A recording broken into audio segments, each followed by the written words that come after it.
Welcome to Slumberverse, a sanctuary of stories, where we explore the deep histories and forgotten legends of your favorite worlds, all to guide you into a peaceful and restorative sleep. Tonight, we journey to the vast and troubled continent of Westeros. Our focus is not on the brutal wars for the Iron Throne, but on something far older and more mysterious. We will uncover the layers of a forgotten prophecy that intertwines with the very destiny of Daenerys Targaryen, the mother of dragons. Over the coming hours, we will trace this prophecy back through centuries, to the fiery heart of Old Valyria.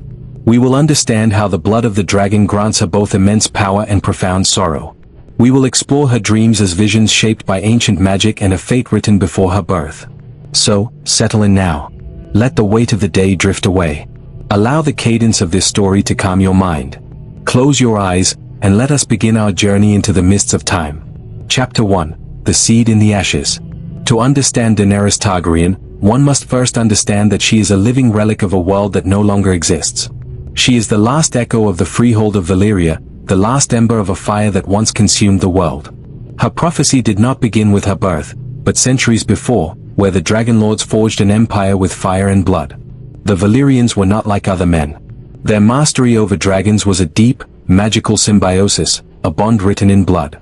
Their capital was a place of wonder and terror, where dragons filled the skies and the air shimmered with heat and power. But the mightiest trees cast the longest shadows. The Targaryens were a minor family of dragon lords, but it was a Targaryen, Daenerys, who possessed the gift of prophecy. She dreamt of the doom that would consume Valyria. Because of her vision, her father, Aenor, gathered his family and his 5 dragons, and relocated to the lonely island of Dragonstone. This exodus is the first crucial act in our prophecy. It was a saving of the seed so that the flame of Valyria might one day be rekindled. The Targaryens waited. And then, the doom came. The Valyrian peninsula was consumed in a single day of fire. The greatest civilization was erased. But the Targaryens remained. They were the last of the Dragon Lords, the sole inheritors of a lost world. This survival created a profound belief in their own destiny, a quiet hum that would one day crescendo in the life of Daenerys Stormborn. For 100 years after the doom, the Targaryens remained on Dragonstone. Then came Aegon, the first of his name. He did not look upon Westeros and simply see 7 kingdoms to conquer. He saw a unified realm, a single entity that needed to be forged in fire. But why? The deeper lore suggests a profound motivation. Aegon Targaryen had a dream. A prophecy. He called it the Song of Ice and Fire. He foresaw a terrible winter, born of a supernatural darkness. He saw the cold, dead things that moved in the frozen wastes beyond the wall, a threat that would sweep down and extinguish all life. In his vision, the only thing that could stand against this endless winter was fire. The fire of his lineage. The fire of his dragons. He believed that for the world to survive, the realm of men had to be united. A divided Westeros would be swept aside.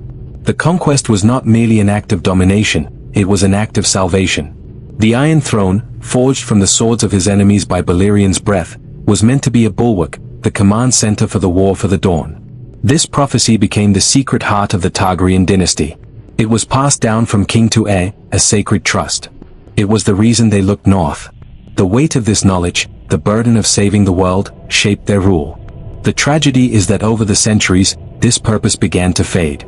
The immediate concerns of ruling clouded the long-term vision. The prophecy became a whisper, then a forgotten secret. The dragons grew smaller and died out. The Targaryens became just another royal family, their cosmic purpose buried. But a seed can lay dormant, waiting for the right conditions to sprout. As the Targaryen dynasty wore on, the original prophecy began to morph, intertwining with other legends. The central figure became known as the prince that was promised. This phrase has echoes in the ancient texts of Ashai, where sorcerers peer into the flames. The prophecy spoke of a savior, born of the line of Ares and Rhaella, who would once again wake dragons from stone. This prince would wield a legendary sword called Lightbringer, a blade red and burning with an inner fire. It was this prince who was destined to stand against the coming darkness. 4 generations, Targaryen kings looked for signs of this prince's coming. But prophecies are slippery things, like trying to hold water. A significant misinterpretation revolved around the word prince. In the common tongue, it is gendered. But the original Valyrian word is gender-neutral. It could mean prince or princess. For centuries, they assumed their savior would be a male warrior king. This assumption would shape their hopes and disappointments. The other key element was the sign of its fulfillment, a bleeding star.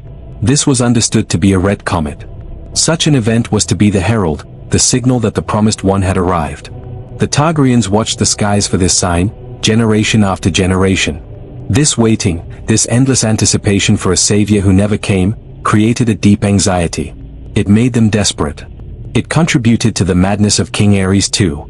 He believed himself to be the center of the world's story, and as his reign crumbled, he may have seen his own fiery demise as a twisted fulfillment of his destiny. He could not see that the true fulfillment would come from his own exiled daughter, born as his dynasty collapsed into ruin and ash. Our story now turns to the one at its heart. Daenerys Targaryen entered the world not in a palace, but during the greatest storm in living memory, on Dragonstone. They named her Daenerys Stormborn. Her birth was an act of desperation. As she was being born, her mother, Queen Rhaella, was dying. Her father was already dead, slain by his own Kingsguard. Her brother, Rhaegar, the great hope of their house, had been killed on the Trident. She was born into utter ruin. The Targaryen dynasty had fallen. The storm that raged outside was a perfect mirror for the cataclysm that had engulfed her family. From her first breath, she was in exile. She and her older brother, Viserys, were smuggled across the narrow sea to begin a life of wandering, of begging. This childhood of constant fear is essential to understanding her. Viserys, who should have been her protector, became her tormentor. He filled her head with stories of their birthright, of the Iron Throne that was stolen. He called himself the Dragon, but his was a weak, brittle fire, fueled by bitterness. To Daenerys, he was the beggar king, and she was his pawn. He sold their mother's crown for food, and he would later plan to sell her to a warlord for an army. Viserys hammered the idea of legacy into her, but he twisted it. For him, it was about power and revenge. He taught her that their blood made them gods among men. But he did not teach her the responsibility, the ancient purpose of Aegon's dream. He only taught her the anger, the loss. This created a deep conflict within Daenerys. She yearned for the simple, peaceful home she barely remembered, the red door with the lemon tree. Yet, she also internalized Viserys' teachings. She believed she must be a dragon, fierce and unyielding. This tension between a home and a terrible destiny would define her. The transaction was made. Daenerys, barely more than a child, was given as a bride to Khal Drogo, a mighty Dothraki warlord. To Viserys, she was the price of an army. To Daenerys, it was a sentence. She was terrified of the savage horse lord, a man of a foreign culture who spoke a language she did not understand.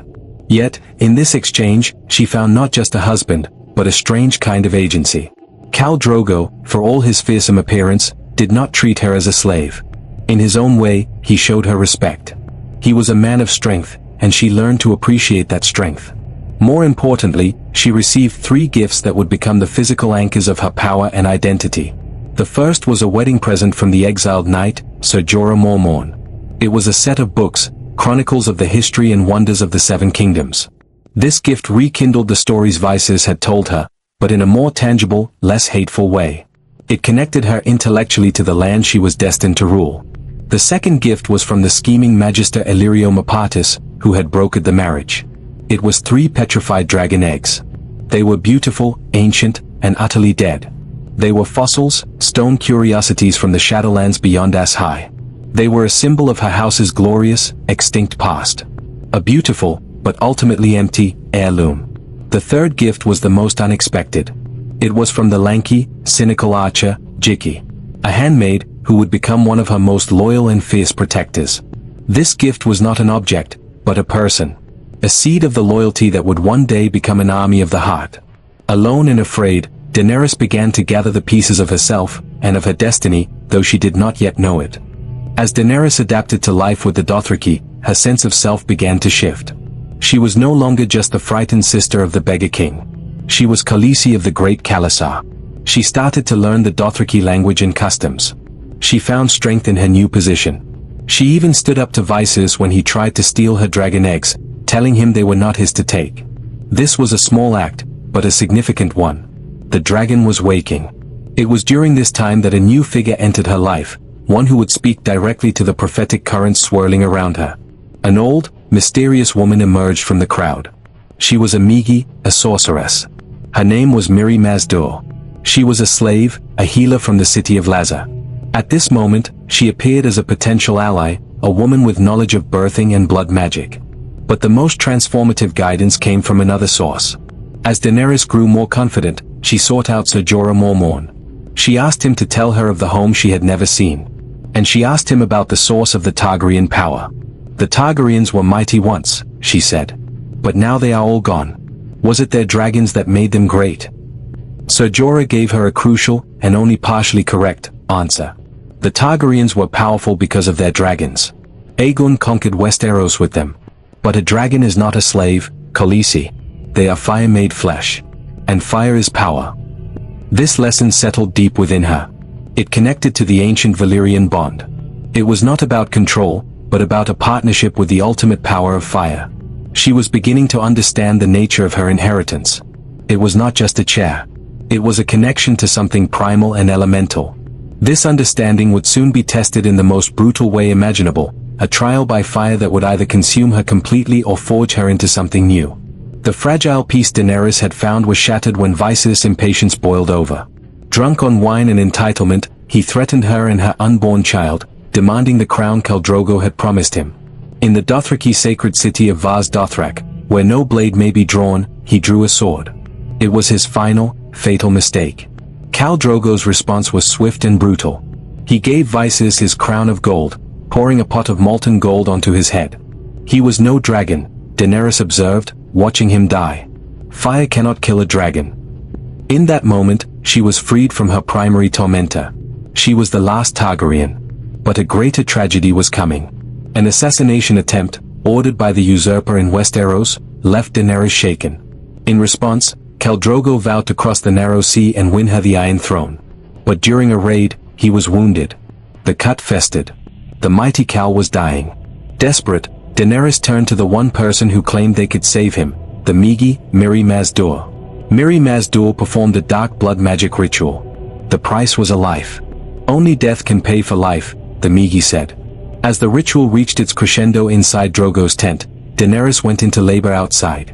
The magic, the death, and the life were all intertwined. The ritual failed. It saved Drogo, but only as a hollow, vegetative shell.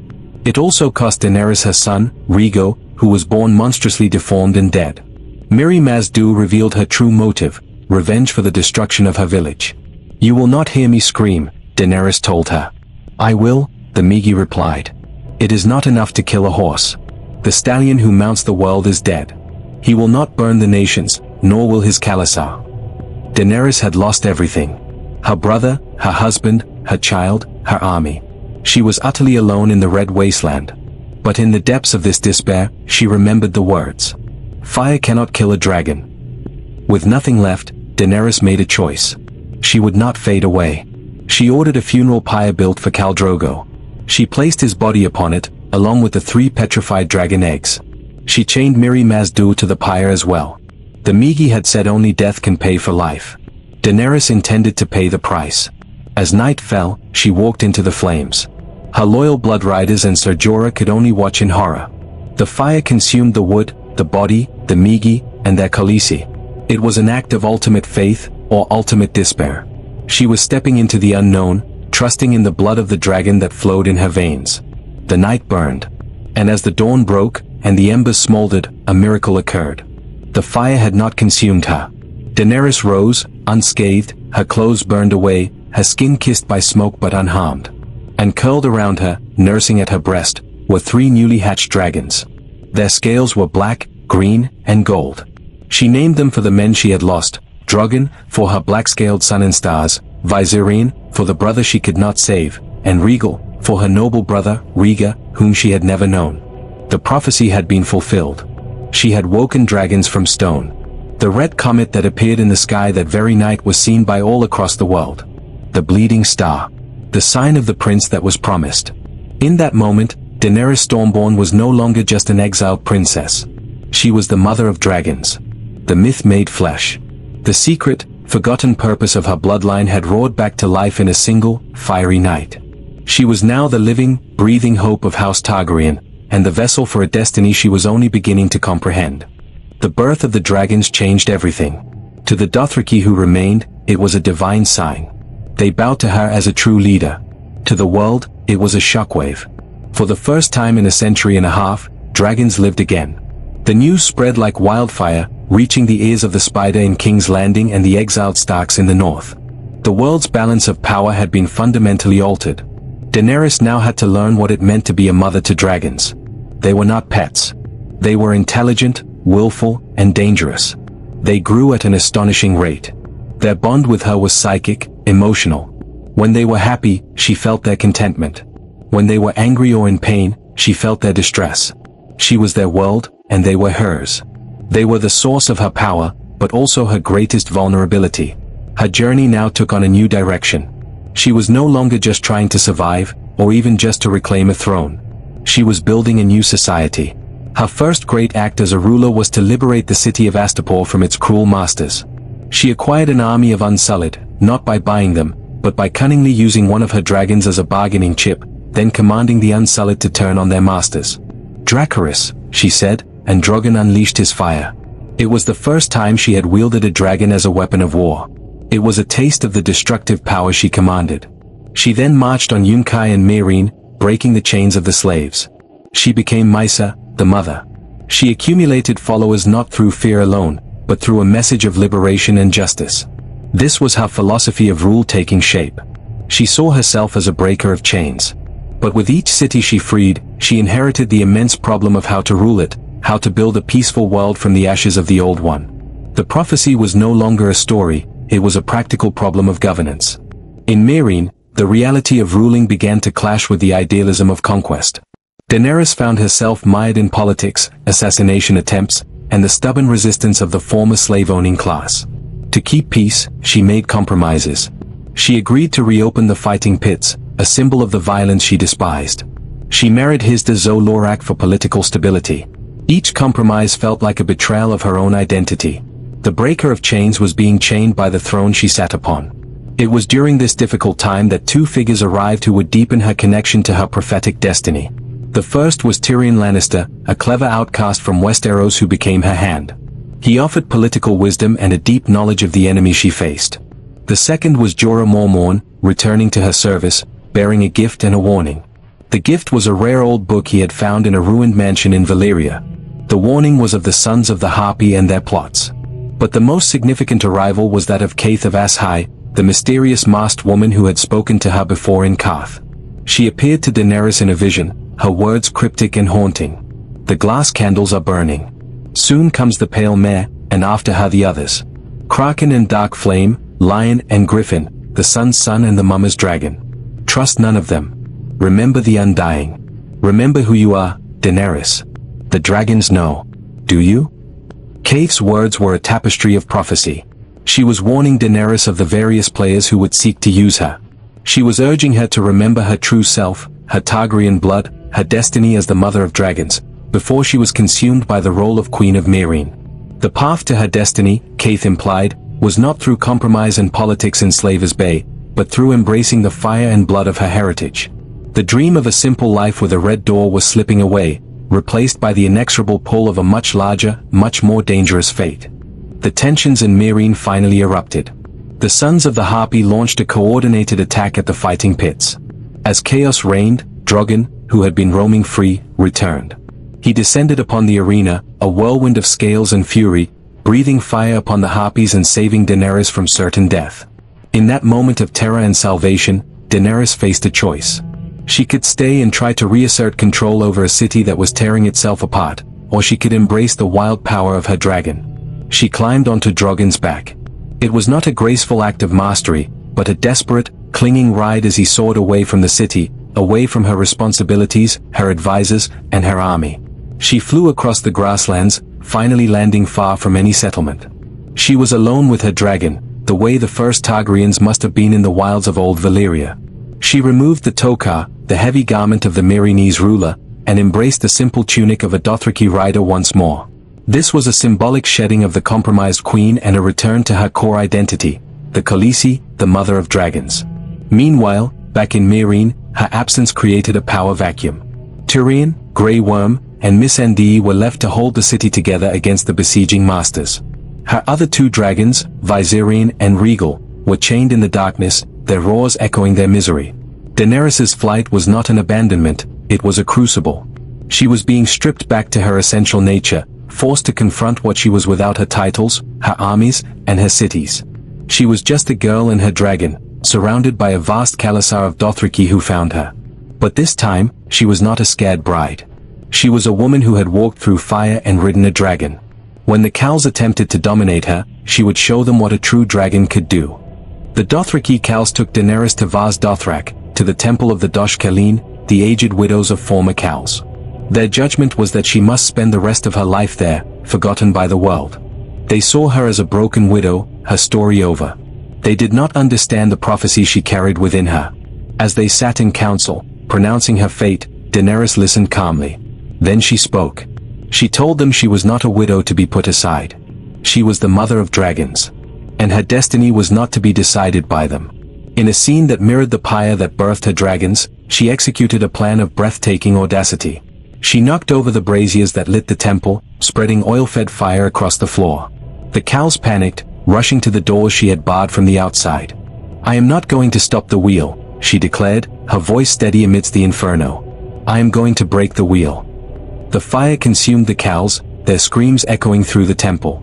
But Daenerys, once again, walked out of the flames unscathed, emerging naked and soot-streaked before the entire Dothraki horde. They saw a goddess made flesh. They fell to their knees, not out of fear of a warlord, but in awe of a divine power. She had not just survived, she had transcended.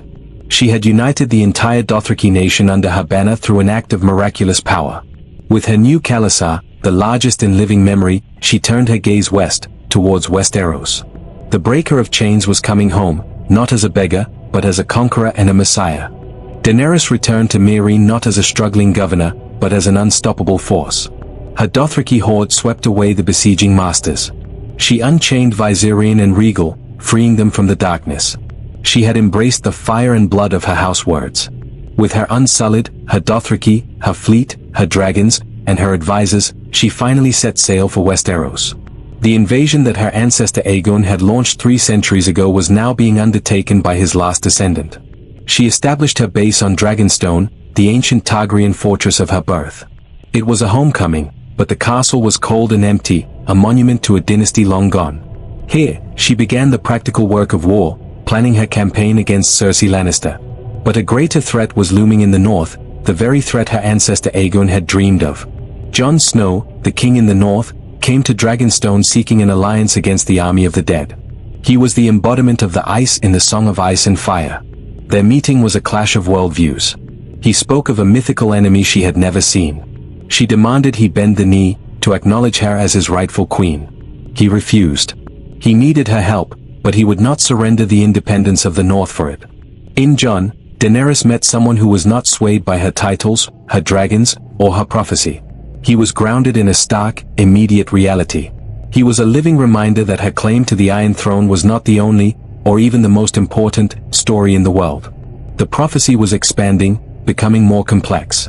It was no longer just about her and her birthright. It was about a cosmic battle for the dawn. Daenerys brought her armies north to aid in the fight against the dead. She was greeted not with gratitude, but with suspicion and fear. The Northerners saw her as a foreign invader, another Targaryen with dragons, the daughter of the Mad King. They did not trust her. Her authority was constantly undermined by the fact that the Northern Lords preferred Jon Snow. She had given up her war for the Iron Throne, lost a dragon and many of her soldiers, and in return, she received cold stares and whispered insults. The Battle of Winterfell was the ultimate test. In the freezing darkness, she rode Drogon into the heart of the storm, breathing fire onto the endless waves of whites. It was chaos. She was nearly unseated, saved only by Jorah Mormorn, who fought to his last breath protecting her. Jorah died in her arms, her oldest friend and most loyal protector, another profound loss. The battle was won, but at a terrible cost. Her Dothraki were decimated. Her Unsullied were shattered. Jorah was gone. And in the aftermath, the truth she had feared was revealed. Jon Snow's true identity was Aegon Targaryen, the son of her brother Rhaegar. He had a better claim to the Iron Throne than she did. The prophecy of the prince that was promised, which she had believed pointed to her, could just as easily point to him. Her entire identity, her sense of destiny and right, was shattered. She had sacrificed everything for these people, and they saw her not as a savior, but as an obstacle to their preferred ruler. The love she had cultivated in Essos was absent here. All that remained was fear. And in the emptiness left by all her losses, fear began to look like the only tool she had left. The victory against the dead should have been her greatest triumph. Instead, it became the prelude to her unraveling. As they celebrated in the halls of Winterfell, Daenerys sat apart, isolated. She saw the way the Northerners looked at Jon, with respect and love. They looked at her with fear and suspicion. Her closest advisors were gone. Jorah was dead. Missandei was her last true friend. And when Cersei lured them to a parley at King's Landing, that last comfort was brutally ripped away. Missandei was captured and executed before her eyes, her last word a defiant Dracarys. That single word, the command for Dragonfire, became a catalyst. It was the final straw. All the losses, the betrayals, the isolation, and the gnawing fear that her destiny was being stolen crystallized in that moment. The compassionate liberator, the breaker of chains, was being buried under the weight of her grief. The dragon, provoked and wounded too many times, was ready to answer with fire and blood. The prophecy was no longer a guide to salvation, it was a script for vengeance. She had tried to be a ruler of love and had been rewarded with loss. Now, she would be a queen of fear. The bells rang. The city surrendered. The battle was won. But for Daenerys, the war was not over. The war was against a world that had taken everything from her. The war was against the very wheel of power that kept creating new tyrants and new suffering. As she sat atop Drogon, looking down upon the surrendered city, she did not see innocent people. She saw the children of the usurper's dogs. She saw the willing subjects of Cersei Lannister. She saw the tangible proof that fear worked where mercy had failed. And in her heart, the final piece of the forgotten prophecy twisted into a new, terrible form. Aegon the Conqueror had dreamed of uniting the realm to save it from the cold. Daenerys, in her despair, dreamed of breaking the realm to save it from itself. It would not be a kingdom of love. It would be a kingdom forged in such terror that no one would ever dare challenge her or her heirs again. It would be a clean world, a just world, but it would be built on a mountain of ashes. She made her choice. She urged Drogon forward, and the fire fell. Not on soldiers, not on the Red Keep, but on the streets, on the men, women, and children of King's Landing. It was not a tactical decision. It was a catharsis of grief and rage. The mother was gone. Only the dragon remained. In the aftermath of the burning, Daenerys stood before her assembled army. The sky was grey with ash. She spoke not of peace or rebuilding, but of liberation on a global scale. She declared it her destiny to break the wheel across the entire world, to free future generations from tyrannical rulers, with her and her heirs as the absolute, unquestioned power ensuring this new order. She had fully transformed into the very thing she had sought to destroy, a conqueror who believed her violence was a righteous, necessary tool for a greater good. She saw herself as a messiah of a new age, a painful but essential purge for a better tomorrow. This was the ultimate fulfillment and perversion of the Targaryen legacy. Aegon conquered to unite and protect. Daenerys had conquered to break and rebuild in her own image. The prophecy of the prince that was promised, intended for a savior against the darkness, had been claimed by a ruler who had become a source of a different kind of darkness. Her vision was a world without conflict, but the price was absolute submission. The little girl who dreamed of a red door had been completely consumed by the dragon's fire. There was no going back. Jon Snow, the living embodiment of the Song of Ice and Fire, was the last thread connecting her to her humanity. He confronted her in the throne room of the Red Keep, with the Iron Throne looming behind her. He begged her to show mercy, to be the queen he believed she could be. But Daenerys was beyond such pleas. She saw his doubt as betrayal, his love as a weakness that threatened her perfect, new world. She asked him to join her, to rule at her side as a Targaryen, to see her vision as he had once seen the threat beyond the wall. In that moment, Jon saw the tragic truth. The savior and the tyrant were two sides of the same coin. The prophecy had not created a hero, it had created a power that could not be controlled. The dream of his ancestor had curdled into a nightmare. The song had ended not in a triumphant chord, but in a dissonant crash. He saw the innocent ashes of King's Landing on her shoulders, and he knew what he had to do. As he kissed her, he plunged a dagger into her heart. It was not an act of vengeance, but an act of mercy and necessity. The last Targaryen died in the arms of the last Targaryen, her great prophecy extinguished not by ice, but by the love and grief of the very legacy she sought to continue. Drogon, feeling his mother's life extinguish, arrived too late. He nuzzled her body, unable to wake her. In his grief and rage, he could have easily killed Jon Snow. But the dragon, a creature of primal instinct, seemed to understand the deeper truth. He turned his fury not on the man, but on the object of all the conflict, the symbol that had consumed his mother and her ancestors, the Iron Throne. He unleashed his fiery breath, melting it, twisting it into a puddle of slag and symbolism. He then gently lifted Daenerys' body in his claws and flew away, towards the east, towards the lands of Old Valyria from whence they came. The cycle was broken. The throne was gone. The last dragon disappeared into legend, taking the last Targaryen with him. And so, what became of the forgotten prophecy? It was a thread that ran through centuries, from the doom of Valyria to the ashes of King's Landing. It was a dream of salvation that became a justification for destruction. Daenerys Targaryen was indeed the promised one who woke dragons from stone under a bleeding star. She was a figure of immense power and transformative potential. But prophecies are not guarantees of a happy ending. They are puzzles, and their fulfillment often comes at a price the dreamer never anticipated. Her life was the story of a prophecy interpreted and lived. She was the embodiment of both the glorious and the terrible aspects of her bloodline, the liberator and the conqueror, the mother and the dragon. She was a reminder that destiny is not a path one follows blindly, but a current one navigates, and that the tools of salvation can easily become the weapons of tyranny when wielded by a heart filled with grief and isolation. The song of her life was indeed one of ice and fire, a tragic melody of love and loss, compassion and rage, ending not with a crown, but with a whisper of wings fading into the east. Thank you for joining me on this journey through the forgotten prophecy of Daenerys Targaryen. We have followed the thread of destiny from the fiery ruins of Old Valyria to the snows of Winterfell and the ashes of King's Landing. We have seen how a dream of unity could become a nightmare of absolute power, and how the hope of a dynasty could be extinguished by its last, most tragic heir. As you drift towards sleep, let the echoes of this story fade into gentle silence. Let the fire and ice settle into calm. Remember the girl who dreamed of a simple home, the woman who dreamed of a better world, and the queen whose dream became a warning for the ages. Her story is over, but the quiet of the night remains. May your own dreams be peaceful, and may you find your rest in the calm that follows the storm. Good night.